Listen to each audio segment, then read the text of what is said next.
Assalamualaikum warahmatullahi wabarakatuh. Kami dari kelompok 1 PPD ingin membahas mengenai perkembangan fisik motorik peserta didik sekolah dasar. Pertama-tama, kami dari kelompok 1 sangat berterima kasih kepada Pak Ari Rahmat Riyadi selaku dosen pengampu perkembangan peserta didik yang telah mengizinkan kami untuk membahas segmen kali ini. Sebelum masuk ke pembahasan kali ini, aku ingetin lagi nih, jangan lupa di like dan di subscribe ya kawan. Karena subscribe dari kalian itu sangat berharga bagi kami dan subscribe itu sangatlah gratis. Di sini saya akan memperkenalkan anggota kelompok saya selaku kelompok 1 PPD.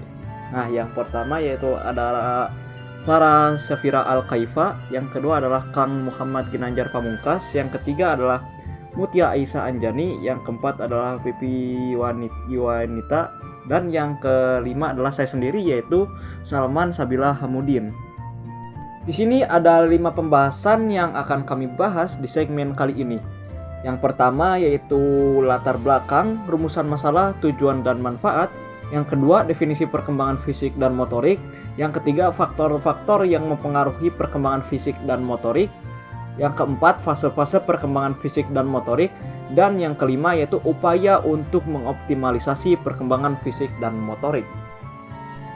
Nah, sekarang kita masuk kepada pembahasan yang pertama, yaitu ada latar belakang, rumusan masalah, tujuan, dan manfaat. Nah, di sini ada latar belakang. Apa sih yang melatar belakangi pembahasan kita kali ini? Nah, yaitu perkembangan fisik merupakan dasar bagi kemajuan perkembangan bagi manusia. Dengan meningkatnya pertumbuhan tubuh serta kekuatannya, memungkinkan anak untuk lebih aktif dan berkembang keterampilan fisiknya, dan juga berkembangnya eksplorasi terhadap lingkungan. Perkembangan psikomotorik merupakan perkembangan pengendalian gerak badan yang melibatkan kegiatan pusat saraf, urat saraf, dan otot yang saling terkoordinasi. Perkembangan fisik dan motorik anak sekolah dasar pun sangat beragam dan tidak bisa ditepuk antara anak yang satu dengan anak yang lainnya. Ini karena setiap anak istimewa dan memiliki perkembangan fisik yang berbeda-beda. Nah, selanjutnya yaitu rumusan masalah dan tujuan. Untuk rumusan masalah, kami terdapat 2 pertanyaan, yaitu bagaimana cara kita mengetahui perkembangan peserta didik dari segi fisik dan motorik. Nah, yang kedua yaitu apa saja karakteristik dalam perkembangan peserta didik dan segi fisik dan motorik. Selanjutnya ada tujuan. Kami juga di sini mempunyai 2 tujuan, yaitu yang pertama adalah mengetahui perkembangan fisik dan motorik pada peserta didik.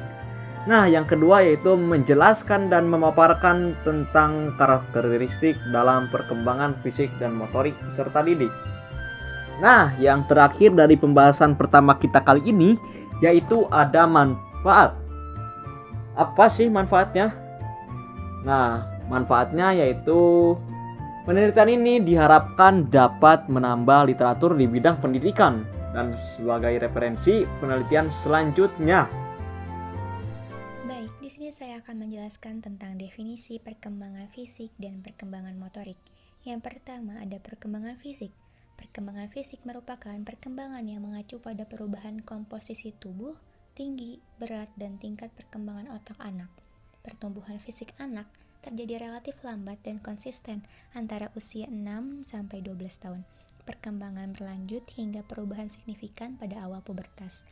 Lalu yang kedua ada perkembangan motorik. Perkembangan motorik adalah proses menumbuhkan kapasitas seseorang untuk bergerak, baik keterampilan motorik kasar, yaitu kemampuan gerak tubuh yang menggunakan otot-otot besar, sebagian besar atau seluruh anggota tubuh, maupun motorik halus, yaitu perkembangan gerak yang meliputi otot kecil dengan koordinasi mata tangan.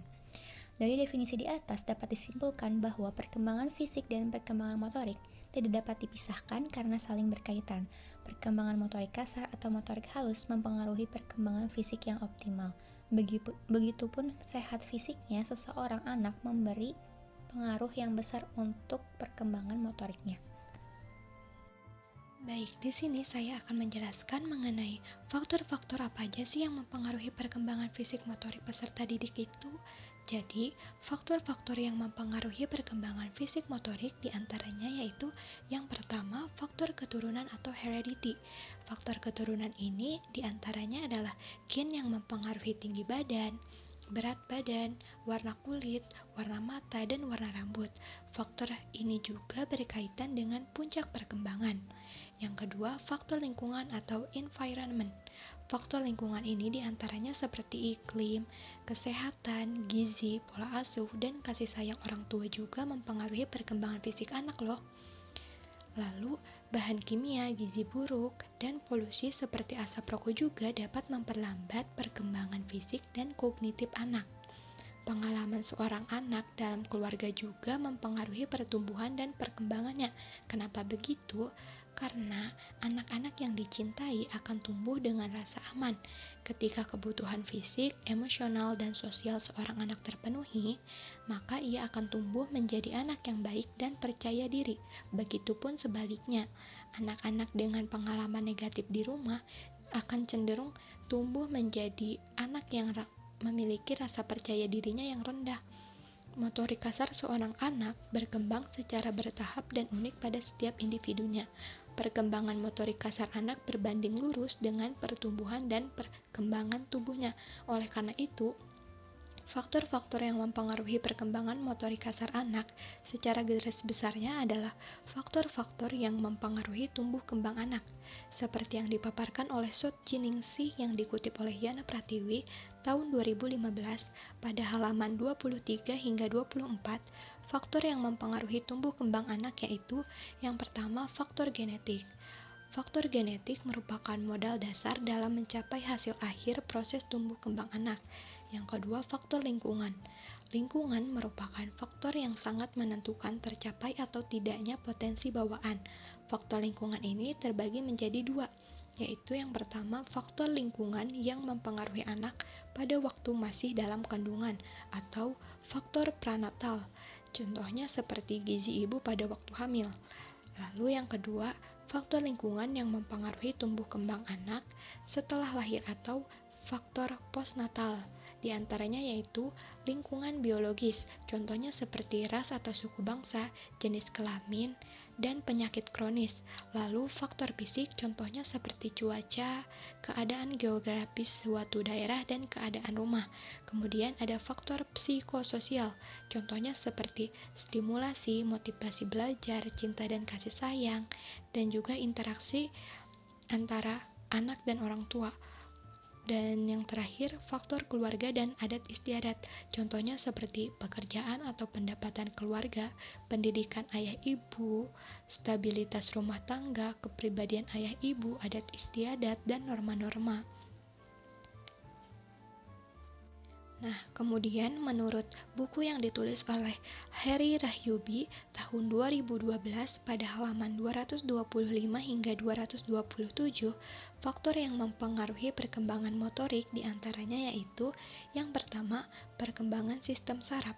Sistem saraf sangat berpengaruh pada proses perkembangan motorik karena sistem saraflah yang mengontrol aktivitas motorik pada tubuh manusia. Yang kedua, kondisi fisik. Seseorang yang normal biasanya perkembangan motoriknya akan lebih baik dibandingkan orang lain yang memiliki kekurangan fisik. Dilihat dari segi pertumbuhan dan perkembangan fisik, pada usia sekolah dasar ini merupakan periode pertumbuhan fisik yang lambat dan relatif seragam sampai mulai terjadi perubahan-perubahan pubertas. Selanjutnya, motivasi yang kuat. Seseorang yang punya motivasi kuat untuk menguasai keterampilan motorik tertentu biasanya telah punya modal besar untuk meraih prestasi. Kemudian, ketika seseorang mampu melakukan suatu aktivitas motorik dengan baik, maka kemungkinan besar dia akan termotivasi untuk menguasai keterampilan motorik yang lebih luas dan lebih tinggi lagi. Lalu, lingkungan yang kondusif. Perkembangan motorik seorang individu kemungkinan besar bisa berjalan optimal jika lingkungan tempat beraktivitasnya mendukung dan kondusif. Kemudian aspek psikologis dan kejiwaan sudah tentu sangat berpengaruh pada kemampuan motorik ini. Lalu ada usia. Seorang bayi, anak-anak, remaja, dewasa, dan tua tentu saja punya karakteristik keterampilan motorik yang berbeda. Usia secara kronologis mempengaruhi kematangan pada kesiapan dan kemampuan untuk mempelajari dan menampilkan tugas tertentu. Lalu ada jenis kelamin. Menurut Amung Makmun tahun 2000 pada halaman 73, jenis kelamin mempengaruhi komposisi tubuh, pengalaman, faktor-faktor budaya pada pelaksanaan kegiatan, dan keinginan untuk berprestasi. Dalam beberapa cabang olahraga seperti renang, sepak bola, tinju, karate, dan masih banyak lagi, seorang laki-laki tentu lebih kuat, lebih cepat, lebih terampil, dan lebih gesit dibanding perempuan. Dan yang terakhir ada bakat dan potensi. Contohnya, seseorang mudah diarahkan untuk menjadi pesepak bola handal jika dia punya bakat dan potensi sebagai pemain bola. Begitu juga pada bidang keterampilan motorik lainnya. Namun, meskipun begitu, bakat dan potensi bukan satu-satunya faktor yang bisa menjamin kesuksesan seseorang untuk meraih keterampilan motorik tertentu. Nah, berdasarkan beberapa pendapat tersebut, dapat kita simpulkan bahwa keterampilan siswa dapat ditingkatkan dengan mengetahui faktor-faktor yang mempengaruhinya. Sekian dari saya, terima kasih. Di sini saya akan membahas pembahasan yang keempat, yaitu fase-fase perkembangan fisik dan motorik. Perkembangan fisik menurut Kuhlen dan Tompos dalam Syamsul Yusuf LN mengemukakan bahwa perkembangan fisik individu meliputi 4 aspek, yaitu sistem saraf, otot-otot, kelenjar endokrin, dan struktur fisik tubuh. Pada usia sekolah, perkembangan motorik anak lebih halus, lebih sempurna, dan terkoordinasi dengan baik. Seiring dengan bertambahnya berat dan kekuatan beban anak-anak terlihat sudah mampu mengontrol dan mengkoordinasikan gerakan anggota tubuhnya seperti penggerakan tangan dan kaki dengan baik. Selanjutnya yaitu pertumbuhan dan perkembangan fisik anak. Pertumbuhan dan perkembangan fisik anak terbagi menjadi dua, yaitu secara langsung dan secara tidak langsung. Pertumbuhan dan perkembangan fisik anak secara langsung akan menentukan keterampilan anak dalam bergerak. Dan perkembangan fisik anak secara tidak langsung akan mempengaruhi cara anak memandang dirinya sendiri dan orang lain. Upaya yang bisa dilakukan untuk mengoptimalisasi perkembangan fisik dan motorik pada anak yaitu sebagai berikut. Yang pertama, dunia anak adalah dunia bermain. Maka dari itu, kita sebagai pendidik harus berusaha membuat pembelajaran yang mudah dimengerti dan menyenangkan. Yang kedua, perkenalkan dan latihlah anak peserta didik dengan sebanyak mungkin jenis keterampilan motorik. Yang ketiga, tidak membeda-bedakan perlakuan antara anak laki-laki dengan perempuan, karena ketertarikan anak terhadap aktivitas motorik adalah sama. Lalu, jangan menekankan pada kekuatan dan kecepatan, tetapi perhatikan gerakan dan postur tubuh yang benar dalam melakukan aktivitas motorik tersebut. Selanjutnya, bersabar dalam menghadapi anak, karena setiap anak mempunyai karakter yang berbeda-beda. Yang terakhir, jangan membandingkan kemampuan motorik anak dengan anak lain yang seusia dengannya, karena hal tersebut membuat anak akan patah semangat. Kesimpulan yang bisa kami sampaikan ialah faktor lingkungan diantaranya seperti iklim, kesehatan, gizi, pola asuh, dan kasih sayang orang tua juga mempengaruhi perkembangan fisik anak. Sistem saraf sangat berpengaruh dalam perkembangan motorik karena sistem saraflah yang mengontrol aktivitas motorik pada tubuh manusia. Anak-anak yang diberi pengaruh positif akan tumbuh dengan rasa aman. Seorang bayi, anak-anak, remaja, dewasa, dan orang tua tentu saja punya karakteristik keterampilan motorik yang berbeda pula. Baik, di sini saya akan memberikan saran. Yang pertama, orang tua diharapkan untuk dapat memberikan kasih sayang cukup pada anak dan juga memberikan pola asuh yang baik. Yang kedua, diharapkan untuk dapat menciptakan lingkungan yang aman, nyaman, dan sehat. Lalu yang ketiga, diharapkan untuk dapat memahami bahwa perkembangan motorik setiap individu itu berbeda. Yang keempat, selain orang tua, tenaga pendidik juga diharapkan untuk dapat mengayomi anak didik secara keseluruhan tanpa perbedaan.